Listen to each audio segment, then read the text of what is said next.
Dean, the last 24 hours for you must have been incredibly frustrating and very, very frantic. How are you feeling? Yeah, 48, I think. It all started, we get a phone call at sort of 8:30 Tuesday night from our driver saying that Braymer's not arrived.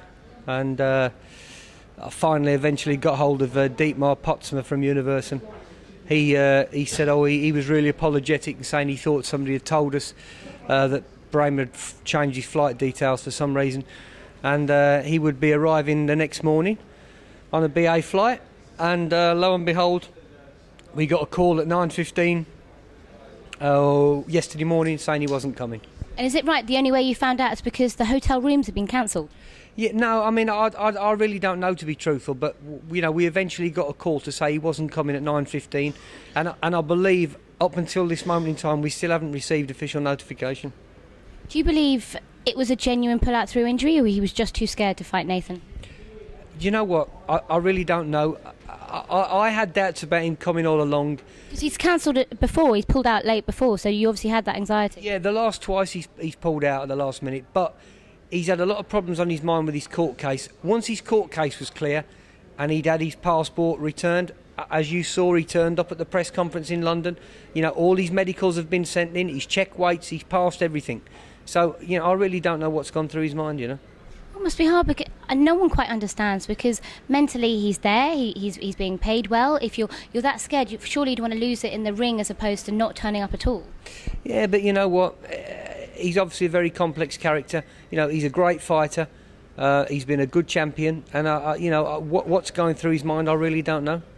Nathan's last opponent actually pulled out. So, do you feel that he's slightly better prepared for this situation? Yeah, probably. I know Nathan's dad had doubts about Braymer all along, but look, we are where we are. It's happened before; it'll happen again, and we just have to get on with it. In this situation, we just have to get on with it and do what we can do. You've managed to secure a great opponent, potentially in Tony Bellew, Commonwealth champion. How hard was that?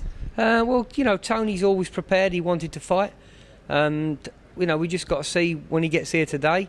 And I'm sure, it's probably a fight that we would have liked to have done 6 months down the line. Do you think it's a bit of a shame because it's not sort of getting the build-up it really deserved? Yeah, I mean, ideally the fight would have been in October, November in Liverpool on a big event, with Nathan being champion, Tony having another defence of his British title. But, this is the business we're involved in, and it's a great opportunity for both Nathan and for Tony. There's been conflicting reports, on sort of Twitter and all sorts of things saying that he's 12 pounds over and then he's 6 pounds over. Obviously, the weigh-in's tomorrow. Yeah. What happens, obviously, if he's over the weight? Well, we'll see today when he gets here. He's got to have a test weight. I mean, Tony informed Frank yesterday by text he was 4 pound overweight. So, and that can be lost easily in a day? Yeah, that 4 pound can be lost easily in a day. Now, we've seen people like Steve Robinson. He was a Welshman. He came in late on and he won a world title. Can you see there being potentially an upset on Tony Bellew's part? Anything can happen between these two guys. Tony, he's a big puncher. He's got a good pedigree. Nathan, I still believe that we haven't seen the best of Nathan Cleverly yet. So it's an interesting fight.